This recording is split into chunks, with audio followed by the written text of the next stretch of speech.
What's going on, people? It's the Xbot 448, and before I start off on this video's topic today, I do want to give a major shout out to everybody who came Saturday to watch the very first episode of the next podcast. That's right, guys, we kicked it off this past Saturday, 6 p.m. So now every Saturday at 6, we're going to have another episode of this podcast. Real cool group of people. We have K-Mega, we have Fooskis, we have Newark NJ, we have the Don, and we have Girls Can Game 22, otherwise known as O-Snap Suckers. This next one that's coming up this Saturday is actually going to be our E3 predictions, and I'm teasing it right now. We might have a mystery guest.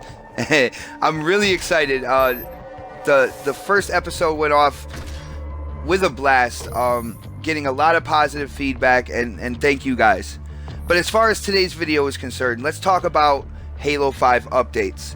Now, it just recently came out. I'm actually looking at the link right now by ICXM, talking about the next Hog Wild update, and some of the stuff that they had planned for the Hog Wild update isn't actually going to be in this update.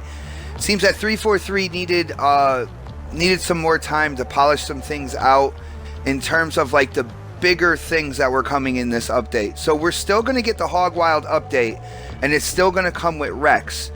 But with them talking about this, I'm thinking it's more or less the nameplates or dog tags, as some people have called them, armor sets, maybe a few different weapon variants, and possibly a vehicle or two.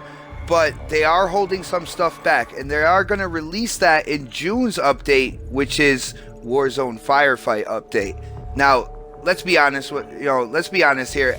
Everybody's waiting for the Warzone Firefight update, and to me, it's not that big of a deal that this next update is going to be light. I mean, because they have hit us with month after month of quality content updates, and if they need to do a little more polish on something, I have no problem with that. So what I'm thinking is missing is probably a couple of the vehicle variants, maybe because they usually do a different map or something like that, so they're probably going to hold off on the map.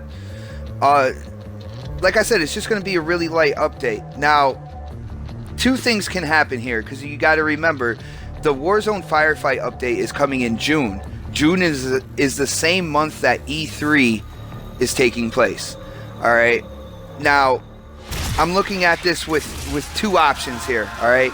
Either they're holding it back and they're going to make a crazy update for the Warzone Firefight update in June, and they will announce it at E3 as being live. For people who don't know, E3 is actually going to be broadcast live on your X1, on Twitch, and it kicks off June 13th is the Microsoft conference.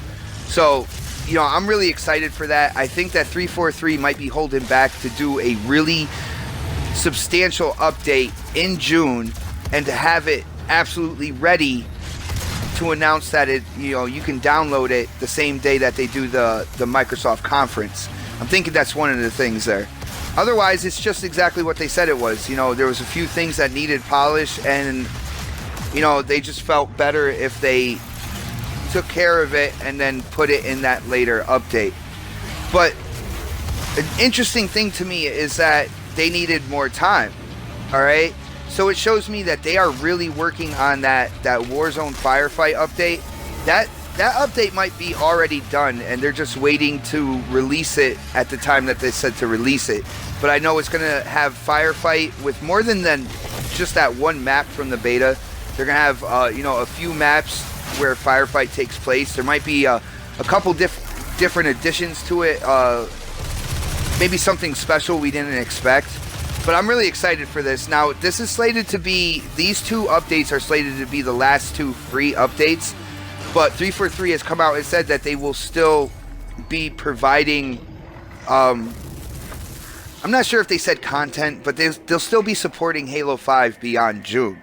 Now, what that means to a lot of people, it's different. They don't know if it's going to be like paid DLC afterwards, which I definitely want to get you guys' thoughts on. Like, would you mind if like the next round of DLC is paid, or maybe they're going to come out at E3 and say, hey, you know what?